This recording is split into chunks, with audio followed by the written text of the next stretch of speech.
Hello parents, आज मैं अपने चैनल साज एडुका में बच्चों को भाषा क्या है उसको डिटेल में बताऊंगी। तो भाषा क्या, क्लास 1 में बच्चों को कैसे बताया जाता है कि भाषा क्या है। तो ये बुक अखिल भारतीय हिंदी ओलंपियाड हिंदी भाषा राजकीय राष्ट्रीय स्तर विद्यालयों में ओलंपियाड की तैयारी के लिए आती है। ठीक है, ये बुक से मैं बता रही हूँ।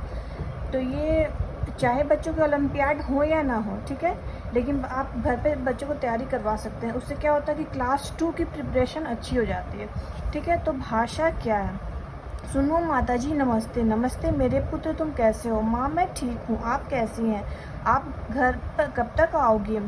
बेटा मैं तुम्हारे जन्मदिन पर घर आऊँगी। ठीक है, मेरे लिए बहुत सारे गुब्बारे लाना। ठीक है बेटा। तो ये फ़ोन पे बच्चे मम्मी से बात कर रहे हैं। ठीक है, तो यहाँ पे क्या लिखा हुआ है कि ऊपर के चित्रों में पुत्र अपने माता से फ़ोन पर बात कर रहा है और माता जी से घर आने के बारे में पूछ रहा है और उसकी माँ पुत्र की बात को सुनकर अपने बात का उत्तर दे रही है।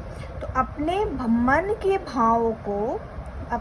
के भावों को दूसरों पर प्रकट करना और दूसरे के भावों को जानना भाषा कहलाती है। ठीक है, ये तो हुआ मौखिक। ठीक है, इस चित्र में हम सब देख सकते हैं कि कुछ लोग अपने भावों को प्रकट करने के लिए बैनर का प्रयोग कर रहे हैं। ये हम सबको भारत स्वच्छ बनाना है, बेटी बचाओ बेटी पढ़ाओ, तो ये लिख के बैनर का प्रयोग कर रहे हैं। तो अपनी बात को दूसरों तक लिखकर बताना भी भाषा कहलाती है। तो भाषा कितने रूप हुए? 2 रूप हुए। एक मौखिक, जो फ़ोन पे बात किया जाता है या फिर हम दूसरों से ऐसे बात करते हैं, मौखिक। ठीक है, तो उसको ये मौखिक हुआ। दूसरा क्या है? बैनर के थ्रू, लिखित तौर पे। तो भाषा के दो रूप होते हैं, एक मौखिक एंड एक लिखित। उदाहरण तौर पे है कि मौखिक भाषा, देखिए अनाउंसमेंट हो रही है, और लिखित भाषा हम कुछ लेटर लिख रहे हैं। तो मौखिक भाषा को हम बोलकर और सुनकर प्रकट करते हैं। लिखित भाषा को हम अपनी बातें पढ़कर और लिखकर व्यक्त करते हैं। बोलना, सुनना, लिखना और पढ़ना भाषा के काम है। तो ये भाषा के हुए। उससे रिलेटेड फिर बच्चों को क्वेश्चन आंसर होते हैं कि भाषा क्या है। तो हमने यहाँ पर पढ़ा ना, अपने मन के भावों को दूसरों पर प्रकट करना और दूसरे के भाव को जानना भाषा कहलाती, और अपनी बात को दूसरों तक लिखकर बताना भी भाषा कहलाती। तो यहाँ पे आंसर ये लिख सकते हैं। भाषा के कितने रूप होते हैं? तो भाषा के 2 रूप होते हैं, मौखिक एंड लिखित। ठीक है, लिखित भाषा क्या होती है? तो लिखित भाषा को हम अपनी बातें पढ़कर और लिखकर व्यक्त करते हैं।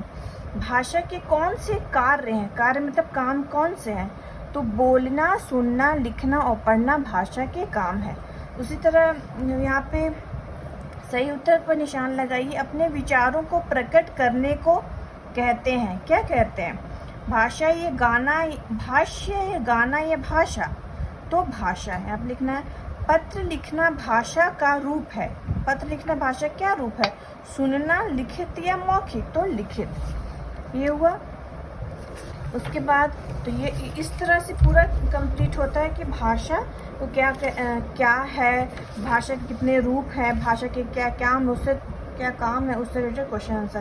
तो ये इंग्लिश के फर्स्ट हिंदी की ग्रामर में होता है भाषा।